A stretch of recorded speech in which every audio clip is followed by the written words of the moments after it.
உங்களுடன் ஸ்டாலின் ஒரு திட்டம் அவர் கொண்டு வந்தார். அது கடந்த காலத்தில் 2021 அதுக்கு பேர் என்ன தெரியுமா? மக்களுடன் முதல்வர். அப்போ அதுக்கு இதுக்கு என்ன வித்தியாசம்? நீங்கள் ஒரே பேரை மாற்றி வச்சிங்கன்னா அது புது திட்டம் ஆகிடுமா? ஜூலை 7ஆம் தேதி எதிர்க்கட்சி தலைவர் எடப்பாடி பழனிசாமி, அதிமுக தலைவர், அவர் என்ன செய்தார்னா ஒரு எழுச்சி பயணம் கொண்டு வந்தார். கொண்டு வந்து அதில் வந்து மக்களை காப்போம், தமிழகத்தை மீட்போம். அப்போ திமுக என்ன செய்கிறாங்கன்னா 14ஆம் தேதி ஜூலை, இது 7ஆம் தேதியிலேருந்து ஆரம்பிக்குது, 15 ஜூலை காமராஜர் 14 மக்களுடன் ஸ்டாலின், அதுதான் முதல் ஆரம்பிக்கிறார். அப்போ இந்த 4 வருஷம் எங்கே இருந்தார்? இப்போ கேட்பாங்கல்ல, இன்றைக்கி 4.5 வருஷம் கழித்து தேர்தல் வரப்போகுது, உங்களுடன் ஸ்டாலின் அப்படின்னீங்கன்னா இது வரைக்கும் ஸ்டாலின் யார் கூட இருந்தார்? 10,000 முகாம்களை போட்டு இந்த மனுக்கெல்லாம் வாங்கினாங்கன்னா எதையும் நம்பி லட்சக்கணக்கான மக்கள் கொடுத்தாங்க. இப்போ 26ஆம் தேதி ஆகஸ்ட், போன மாதம் 26ஆம் தேதி திரு மா சுப்பிரமணியம் ஒரு அறிவிக்கை கொடுக்குறாரு. என்ன கொடுக்குறாரு? இது வரைக்கும் 4419 முகாம்கள் முடிச்சிட்டோம். 10,000 முகாம்கள், 4400 முகாம் முடிச்சிட்டோம். இது வரைக்கும் 37 லட்சம் மனுக்கள் வந்திருக்குதுன்னு. எவ்வளோ? 37 லட்சம். அப்போ அதுக்கப்புறம் 10-15 நாள் ஆயிடுச்சு. இப்போ 50 லட்சம் மனுக்கள் வந்துருக்கு. இந்த 50 லட்சம் பேருக்கு வந்து தமிழ்நாட்டில் திமுக அரசாங்கம் அடிப்படை தேவையான இந்த விஷயங்களையே செய்து கொடுக்கல. ஒரு நாள் திடீர்னு என்ன வருதுன்னா, நியூஸ் வருது, சிவகங்கையில் திருபுவனம் ஊரில் வைகை ஆறு பாலத்துக்கு கீழே மனுக்கள் எக்கச்சக்கமாக ஆற்றுல ஓடிட்டுருக்கு. அந்த மாவட்ட ஆட்சியர் என்ன பதில் சொன்னார் கலெக்டர் பார்த்தீங்களா? அதோட நகல்கள் தான். இப்போ நகல்களாக ப்ளூ இங்கில் இருக்கும், நகல்களாக வந்து க்ரீன் இங்கில் சைன் போட்டிருக்கோம், நகல்களாக கை நாட்டை வச்சுருக்கோம். அது எவ்வளோ பெரிய ஜால் ஜாப்பு வேலை இவங்க பண்ணுது, ஒரு கேவலமான வேலை இல்லை. அப்போ இது போலி விளம்பரம் தானே. இது வந்து டோட்டல் ஃபெயிலியராக இருக்குது. எப்போவுமே என்னென்னா இவங்க ஆரம்பிப்பாங்க ஒன்று, அதோடு அந்த 2 நாள் 3 நாள் பேர் இருக்கும், அவ்வளோதான். அதுக்கு செலவு பண்ணுறது கோடிக்கணக்கான ரூபாய் மக்களின் வரிப்பணம். இது வேஸ்ட்டாக போகுது. நீங்கள் ரெகுலராக செய்ய வேண்டிய வேலையை செய்யணும். மற்றபடி எக்ஸ்ட்ரா மக்களுக்கு என்ன செய்திருக்கீங்க? இது வெறும் விளம்பரத்துக்காகத்தான் போகக்கூடிய மக்கள் ஸ்டாலினை இந்த நிர்வாக கோளாறால் ஏற்றுக்கவே இல்லை. மக்களை பொறுத்த வரைக்கும் மிகப்பெரிய அதிருப்தியில் இருக்கிறாங்க இந்த அரசாங்கத்தை பொறுத்த.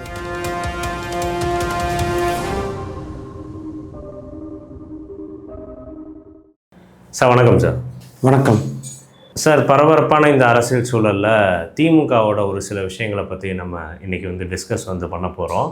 குறிப்பாக ஓரணியில் தமிழ்நாடு அப்படின்ற திட்டத்தை பெருவாரியாக முதலமைச்சர் ஸ்டாலின் வந்து அனௌன்ஸ் பண்ணியிருந்தார். 2 திட்டம் சொல்லியிருந்தாங்க.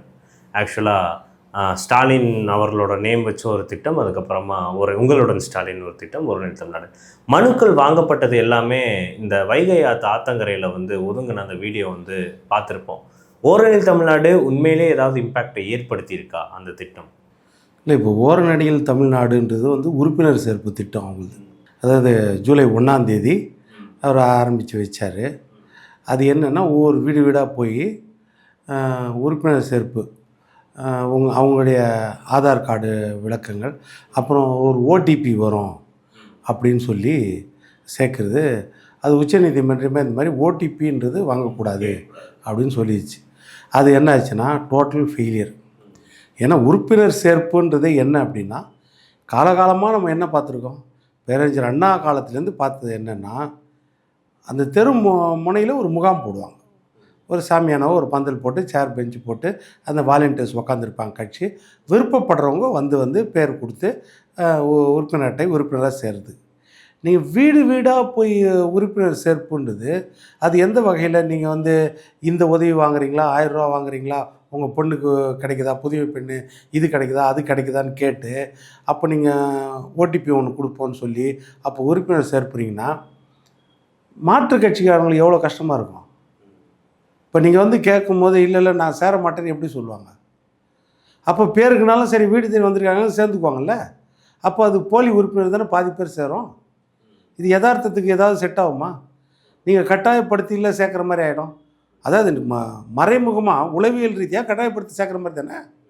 அப்புறம் அந்த ஓடிபி வாங்குறதுல கூட என்ன சொன்னாங்க, இது வந்து இந்த டேட்டா கலெக்ஷன் எங்கே வைக்க போகிறீங்க, இது யார்கிட்ட கொடுக்க போகிறீங்க, தனியார் இதை வந்து டேட்டா கலெக்ஷனை வந்து சிஸ்டத்தில் ஏற்றி அதை ஒருங்கிணைக்க போகிறாங்களா, இல்லை யார்கிட்ட கொடுக்க போகிறீங்க? அவங்க வந்து இவங்களுடைய ஒட்டுமொத்த ரகசியத்தையும் எப்படி பாதுகாப்பாங்க?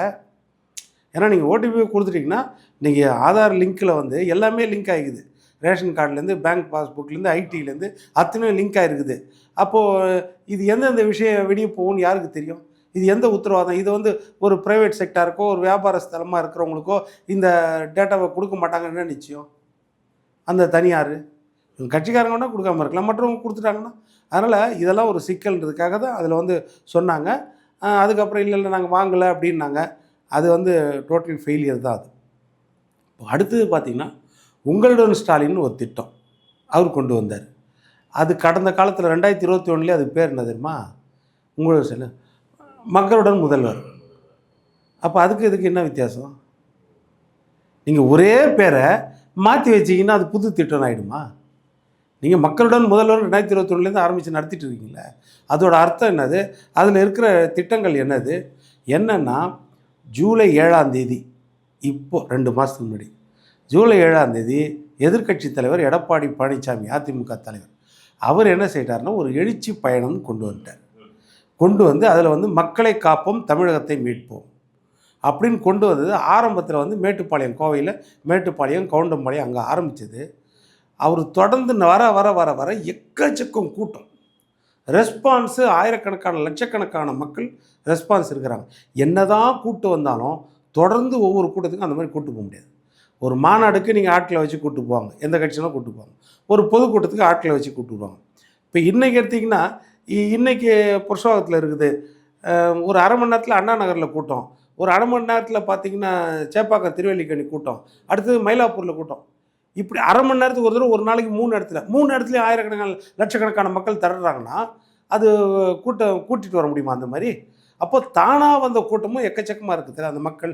அப்போ ஒரு எதிர்பார்ப்பு, ஏன்னா ஸ்டாலினை நம்பி ஏமாந்துட்டோம். இதுக்கு முன்னாடி ஒரு 4 வருஷம் எடப்பாடி நல்ல ஆட்சி கொடுத்தாரு. அவர் வந்து பெரிய ஆளுமைன்னு நினைக்கல. ஆனாலும் அவர் நம்ம வந்து நிம்மதியாக இருந்தோம், எந்த வரியும் ஏற்றலை, வியாபாரம் நிம்மதியாக இருந்துச்சு, பிள்ளைங்களுக்கு அச்சுறுத்தல் கிடையாது. அடுத்தது என்னென்னா கொரோனா காலத்துலேயும் ஒரு அம்மா உணவகத்தில் 3 வேளையும் சாப்பாடு போட்டார். அப்போ கொரோனானா யாருக்கும் என்னன்னே தெரியாது. இப்போ திமுக ஆட்சியில் 2வது கொரோனா வந்துச்சு.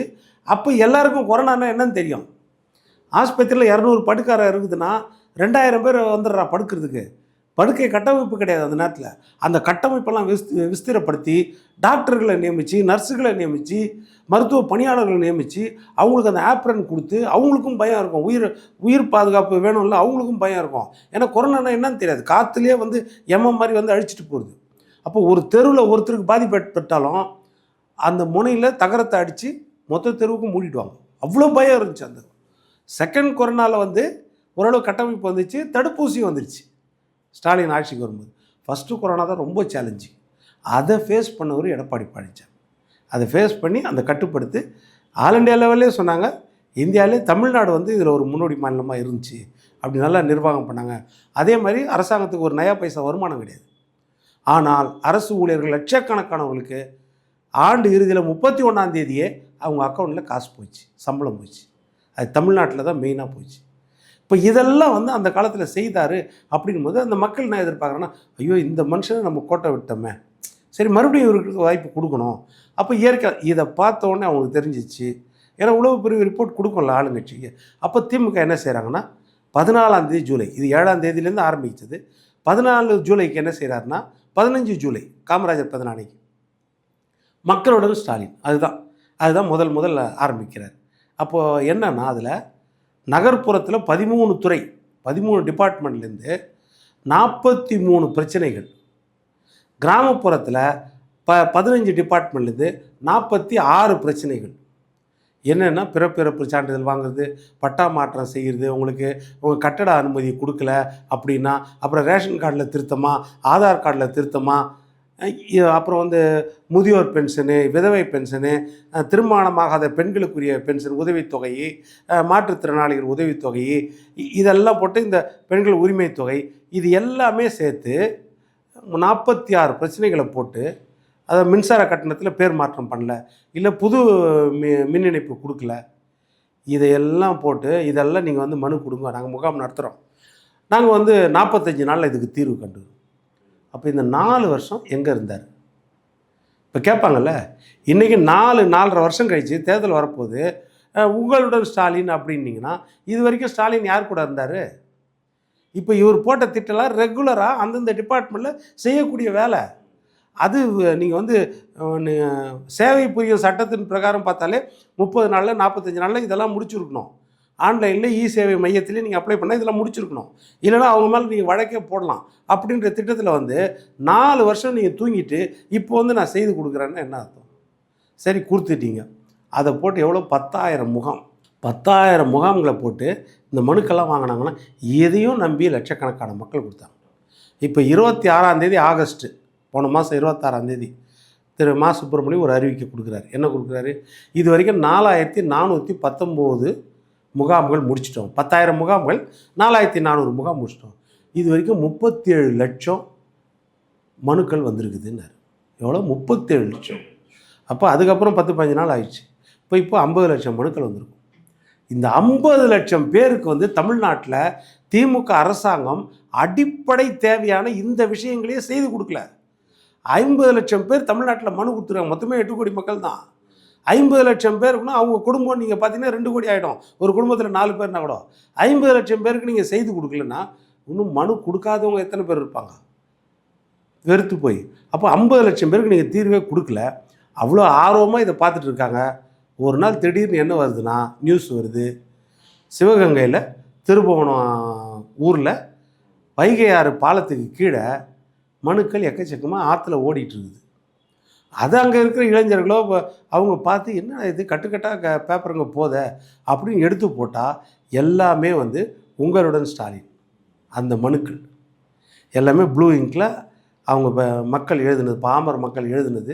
அதில் வந்து க்ரீன் இங்கில் அதிகாரிகள் கையெழுத்து போட்டது, தாசில்தார்லேதோ இல்லைன்னா மாவட்ட ஆட்சியரோ கையெழுத்து போட்டது, கை நாட்டு வச்சது, இத்தனையும் இருக்குது அந்த மனுக்கள்.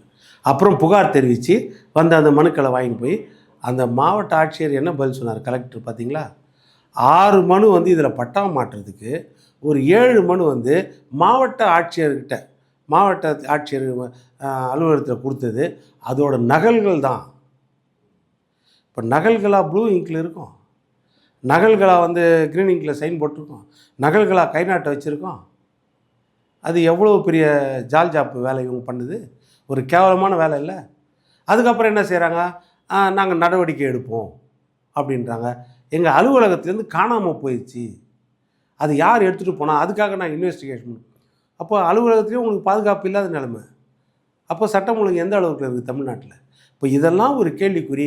இது கண்டுபிடிச்சது அந்த ஒரு ஆற்றுக்கீழே, வைகை ஆற்றுக்கீழே. இப்போ கண்டுபிடிக்காத எத்தனை இடத்துல இருக்கும்? அப்போ இது அதாவது வெறும் விளம்பரத்துக்காக நீங்கள் பண்ணது தானே? இந்த முக்கியமான விஷயம் விளம்பரத்துக்காக பண்ணது தானே? இப்போ அதில் எத்தனை பேர் நீங்கள் எந்த திட்டம் வேணாலும் கேளுங்க, உங்களுடைய கோரிக்கையை நிறைவேற்றப்போனா பாதி பேர் கொடுத்துருக்காங்களே, விவசாய கடன் எங்களுக்கு தள்ளுபடியே பண்ணல, நீங்கள் 33வது வாக்குறுதியாக கொடுத்தீங்க, விவசாய கடன் தள்ளுபடி பண்ணுங்க. மாணவர்கள் கொடுத்துருக்குறாங்க, எங்களுக்கு கல்வி கடன் தள்ளுபடி பண்ணுறீங்க, இன்றைக்கு வரைக்கும் பண்ணலையே. 11வது 12வது வகுப்பு மாணவர்கள் கொடுத்துருக்காங்க, லேப்டாப் எங்களுக்கு கொடுக்கவே இல்லையே. நீங்கள் அதுக்கு பதில் டேப் கொடுப்பேன், கை கணினி கொடுப்பேன், நீங்கள் இன்றைக்கு வரைக்கும் கொடுக்கலையே. இப்போ அதெல்லாம் 45 நாளில் தீர்வு கண்டிங்களா? அப்போ இது போலி விளம்பரம் தானே? இது வந்து டோட்டல் ஃபெயிலியராக இருக்குது. எப்போவுமே என்னென்னா இவங்க ஆரம்பிப்பாங்க ஒன்று, அதோடு அந்த 2 நாள் 3 நாள் பேர் இருக்கும், அவ்வளோதான். அதுக்கு செலவு பண்ணுறது கோடிக்கணக்கான ரூபாய் மக்களின் வரிப்பணம். இது வேஸ்ட்டாக போகுது. நீங்கள் ரெகுலராக செய்ய வேண்டிய வேலையை செய்யணும். மற்றபடி எக்ஸ்ட்ரா மக்களுக்கு என்ன செய்திருக்கீங்க? எடப்பாடி பழனிசாமி ஆட்சியில் நீங்கள் சொன்னீங்கன்னா ஹைட்ரோ கார்பன் நியூட்ரினோ எடுக்கிறதுக்கு ஒவ்வொரு முறையும் மத்திய அரசாங்கம் என்ன செய்யுது? ஓஎன்ஜிசிக்கோ யாருக்கோ ஏதோ ஒரு டெண்டர் கொடுத்து பர்மிஷன் கொடுத்துட்றாங்க. அது திமுக அரசாங்கம் ஸ்டாலின் இருக்கும்போதே ஒரு தடவை புரிந்துணர்வப்போ தெரியாமல் கையெழுத்து போட்டோன்னு சொன்னார் நெடுவாசலுக்கு. அது பிரச்சனை மக்கள்லாம் பண்ண பிறகு தான் அது வாபஸ் வாங்கப்பட்டது. இந்த பிரச்சனை இருக்கக்கூடாதுன்னா போராட்டமோ ஆர்ப்பாட்டமோ எடப்பாடி பண்ணல. ஆஹா மோடி ஏமாத்துறார், இந்த வார்த்தைலாம் அரசியல் ஜாலங்கள்லாம் பேசலை. மத்தியில் அரசாங்கம் என்னென்னா ஆல் இண்டியா லெவலில் சில விஷயங்கள் செய்யும், நம்மளுக்கு அது பாதகமாக இருக்கும். ஒவ்வொரு முறையும் நம்ம ஆர்ப்பாட்டம் பண்ணி போராட்டம் பண்ணி தான் கேட்டு வாங்குகிறோம். அது காங்கிரஸ் அரசாங்கமாக இருந்தாலும் யார் இருந்தாலும் காலகாலமாக அப்படி தான் நடந்துட்டு இருக்குது. அந்த உரிமையை எந்த காலத்துலையும் அதிமுக விட்டு கொடுக்காது. இன்றைக்கி காவிரி பிரச்சனைகளும் சரி, முல்லை பெரியார் பிரச்சனை எந்த காலத்துலையும் ஜெயலலிதா அம்மா விட்டு கொடுத்தது கிடையாது, எம்ஜிஆரும் விட்டு கொடுத்தது கிடையாது. அந்த மாதிரி இருந்திருக்காங்க. அப்படி இருக்கும்போது நீங்கள் இப்போ என்ன செய்றீங்க? இவர் என்ன செய்தார்? டெல்டா மண்டலத்தில் பாதுகாக்கப்பட்ட வேளாண் மண்டலமாக அறிவிச்சிட்டார். ஒரு புல் பூண்டை கூட யாருமே எடுக்க முடியாது. நீங்கள் கமர்ஷியல் பர்பஸுக்கு எதையும் அங்கே செய்ய முடியாது. பண்ணிட்டாரா இல்லையா ஆக்கப்பூர்வமான இன்றைக்கி வரைக்கும் பேர் இருக்குதா? அத்திக்கடவு அவிநாசி திட்டம் 1950 மாரப்ப கவுண்டர் வந்து மிகப்பெரிய போராட்டம் பண்ணி எல்லார்கிட்டையும் காமராஜரின் கூட கனவு திட்டம். அது கிட்டத்தட்ட 70 வருஷத்துக்கு மேலே கனவு திட்டம். அந்த அத்திக்கடவு அவிநாசி திட்டத்தை நிறைவேற்றி கொடுத்தாரா இல்லையா? அதே மாதிரி எடுத்துக்கிட்டிங்கன்னா நீட்டு வேண்டாம் நம்ம சொல்கிறோம். திமுக அரசாங்கம் தான் 2010 MCA Medical Council of India நோட்டிஃபிகேஷனில் அவங்க தான் போட்டு, அப்போது இணை அமைச்சராக சுகாதார இணை அமைச்சராக இருந்தது திமுகவை சேர்ந்த காந்தி செல்வி. குலாம் நபி ஆசாத் அப்போ காங்கிரஸ் தலைவர் தான் அப்போது அமைச்சர் சுகாதாரத்துறைக்கு. 2 பேரும் சேர்ந்து தான் கொண்டு வந்தாங்க. அந்த நீட்டு வந்துருச்சு, சுப்ரீம் கோர்ட் சொல்லிடுச்சு. நீதிமன்றத்தில் வழக்க போட்டு அதுக்கு வாதாடுறோம். அதற்காக மாணவர் மத்தியில் நம்ம இந்த பிரச்சனையை கொண்டு போய் அவங்க மனசில் விஷ விதையை போடக்கூடாது. நம்ம தமிழ்நாட்டு மாணவர்கள் வந்து ஃபேஸ் பண்ணக்கூடிய ஆற்றல் இருக்குது. என்றைக்கு நம்ம அதை நிறுத்துகிறோமோ அது வந்து போராடுவோம். அது வரைக்கும் இந்த மாணவரை உற்சாகத்தோட நம்பிக்கையோடு கொண்டு வரணும். அப்போ ஏழை மாணவர்கள் அதை படிக்க முடியலன்றது தான் ஒரு காரணம். நீட்டு கோச்சிங் போக முடியல, அவங்களால பாஸ் பண்ண முடியல. என்ன செய்தார்? உள்ஒதுக்கீடு 7.5% கொண்டு வந்தாரா இல்லையா? எந்த மாதிரி கொண்டு வந்து கொடுத்துட்டாரு? கொடுத்து அது வரைக்கும் வந்து +2 படிச்சுட்டு வைக்கிறது கூட நீட்டுக்கு முன்னாடி 8 பேர் 9 பேர் தான் மேக்ஸிமமே வந்து ஒரு வருஷத்துக்கு அரசு பள்ளி மாணவர்கள், கார்ப்பரேஷன் கவர்மெண்ட்டில் படித்தவன் மெடிக்கலுக்கு போவான், டாக்டர் ஆவான். முதல் தடவையே வந்து 425 பேர் போனாங்க அரசு பள்ளி மாணவர்கள். இன்றைக்கி 2818 பேர் முடித்து டாக்டர் ஆக போகிறான். ஒரு நயா பைசா செலவு இல்லாமல் கார்ப்பரேஷன் ஸ்கூலில் படித்த ஒரு மாணவனும் மாணவியும் இன்றைக்கி ஸ்டெத்தஸ்கோப் போட்டு டாக்டர் ஆகிறாங்கன்னா அதற்கு காரணம் எடப்பாடி பழனிசாமி. யாரும் கேட்கல, கேட்காம அவர் சிந்தனை ஊற்று. ஆனால் இவர் என்ன சொன்னார்னா, இதை 10% கொடுத்துருக்கணும். யார்? திமுக தலைவர், எதிர்க்கட்சி தலைவர் ஸ்டாலின். இதை 10 கொடுத்துருக்கணும். நாங்கள் ஆட்சிக்கு வந்தால் 2.5% எய்டட் ஸ்கூல் பிள்ளைகளுக்கு கொடுப்போம், அரசு உதவி பெறும் பள்ளி மாணவி. இன்றைக்கு வரைக்கும் அதை பற்றி பேச்சே கிடையாது. அப்போ என்ன அர்த்தம்? இப்போ இது மாதிரி ஏமாத்தினாங்கல்ல. இப்போ அதே மாதிரி அடுத்தது என்ன செய்கிறாரு? நலன் காக்கும் ஸ்டாலின். இதோட பேர் என்ன? 2021 இல்லம் தேடி மருத்துவம். நீங்கள் பேரை மட்டும் உஷாராக மாற்றி வச்சுக்கிட்டிங்கன்னா அப்போ நீங்கள் கொடுத்த அந்த திட்டம் என்னாச்சு? ஏற்கனவே என்ன சொன்னீங்க? இல்லம் தேடி மருத்துவம்னு மொபைல் மருத்துவம்னு சொன்னீங்க வீடு வீடாக. ஆக்சுவலாக என்னென்னா 2000க்கு மேலே வந்து மினி கிளினிக் அது வந்து எடப்பாடி பழனிசாமி அதிமுக ஆட்சியில் கொண்டு வந்து ஒவ்வொரு மினி கிளினிக்லேயும் ஒரு டாக்டர், ஒரு நர்ஸு, ஒரு மருத்துவ பணியாளர் இருப்பாங்க. சின்ன சின்ன நோய்களுக்கெல்லாம் ட்ரீட்மெண்ட் கொடுக்குறது. நம்ம தெரு முனையில் ஒரு கிளினிக் இருக்கிற மாதிரி, அது எப்பவும் இருக்கிற மாதிரி பர்மனெண்ட். அதுதான் இவர் வந்து என்ன செய்கிறாரு? மக்களை காக்கும் ஸ்டாலின், நலம் காக்கும் ஸ்டாலின் போட்டு முகாம்கள் நடத்துகிறேன்றார். இப்போ இந்த முகாம்கள், மருத்துவ முகாம்கள் எப்படின்னா, ஏதோ ஒரு அசம்பாவிதம் நடக்கும்போது, ஒன்று ஒரு மழை வெள்ளம், புரட்சி, ஒரு கால்ரா, ஒரு தொற்று நோய் பரவுது, அந்த நேரத்தில் விசேஷ முகாம் போடுவாங்க. இல்லை தடுப்பூசி அந்த நேரத்தில் போடுவாங்க. இல்லை அப்படின்னா இப்போ இந்த கொரோனா அந்த மாதிரி தடுப்பு அந்த மாதிரி நேரம், ஒரு அசம்பாவித நேரத்தில் தான் வந்து ஒரு புயல் வெள்ளம், அதுக்கு பிறகு தொற்று போகிறோம், அந்த நேரத்தில் முகாம் போடுவாங்க. நம்மளுக்கு தேவை பர்மனெண்ட்டாக ஒரு கிளினிக், சின்ன கிளினிக் இருக்கணும். எப்படி வந்து ஆரம்ப சுகாதார நிலையம் இருக்குதோ அது மாதிரி மினி கிளினிக் இருந்துச்சு. அதெல்லாம் மூடிட்டு இவர் இல்லம் தேடி மருத்துவம் கொடுத்து இப்போது மக்களை காக்கும் ஸ்டாலின், நலன் காக்கும் ஸ்டாலின் கொடுத்துட்டார்ல. அந்த மக்களை தேடி மருத்துவம் கொடுக்கும்போது என்ன சொன்னார்னா 2 கோடி பேர் ட்ரீட்மெண்ட் எடுத்தாச்சுன்னார். சொன்னார்ல மா சுப்பிரமணியம். சொன்ன பிறகு எடப்பாடி பழனிசாமி எதிர்க்கட்சி தலைவர் கேட்குறாரு, ஐயா சரி சந்தோஷம், அந்த 2 கோடி பேரில் எத்தனையோ பேர் கால்ரா வந்திருக்கோம், இல்லை ஃபீவர் வந்திருக்கோம், வைரல் ஃபீவர் வந்திருக்கோம், நீங்கள் முகாம் போடும் மொபைலில் வந்து அவனுக்கு மாத்திரை கொடுத்துட்டு போயிட்டீங்க. 4 நாள் கழித்து அவனுக்கு ஃபீவர் வந்தால் எங்கே போய் பார்த்துருப்பான்? அப்போ என்னென்னா அந்த ஃபாலோ அப்புக்காக அவங்க பேர், அவங்க அட்ரெஸ்ஸு, அவங்க ஆதார் நம்பரோ இல்லைனா அவங்க ஐடென்டிஃபிகேஷனோ, அவங்க ஃபோன் நம்பர் வச்சுருந்தா ஃபாலோ அப்புக்கு வசதியாக இருக்கும். அப்போ இந்த 2 கோடி பேர், நீங்கள் நோயாளிகளுக்கு ட்ரீட்மெண்ட் கொடுத்தீங்களே, அந்த 2 கோடி பேர் லிஸ்ட்டை கொடுங்க. இன்றைக்கு வரைக்கும் கொடுக்கல. அப்போது அதில் யாருக்கு தெரியும் எவ்வளோ பேர் கொடுத்தாங்க, என்ன ஃபாலோ அப்பு, நீங்கள் எதுக்காக தலைவலி கொடுத்தீங்களா, ஜுரத்துக்கு கொடுத்தீங்களா, இல்லை ஹார்ட் ட்ரபிளுக்கு கொடுத்தீங்களா, எதுக்கு மாத்திரை கொடுத்தீங்க, ப்ரெஷருக்கு கொடுத்தீங்களா, அதுக்கப்புறம் ஃபாலோ அப் என்ன, எதுவுமே இல்லைல்ல. அந்த தரவுகள் எங்கே? இப்போ மினி கிளினிக்னால் எல்லாமே என்ட்ரியோட தரவுகள் இருக்கும். அதுதான், அதை தான் சொன்னார். இப்போ நீங்கள் அது போல் என்ன செய்றீங்க? இப்போ முகாம் நடத்தி நாங்கள் வந்து நலன் காக்கும் ஸ்டாலின் அந்த பேரில் மறுபடியும் முகாம் அப்படின்னு. இது வெறும் விளம்பரத்துக்காகத்தான் போதும் ஒழிய மக்கள் ஸ்டாலினை இந்த நிர்வாக கோளாறால் ஏற்றுக்கவே இல்லை. மக்களை பொறுத்த வரைக்கும் மிகப்பெரிய அதிருப்தியில் இருக்கிறாங்க இந்த அரசாங்கத்தை பொறுத்த வரைக்கும். அது வந்து இப்போ வர தேர்தலில் வந்து அது வெளிப்பட தான் செய்யும்.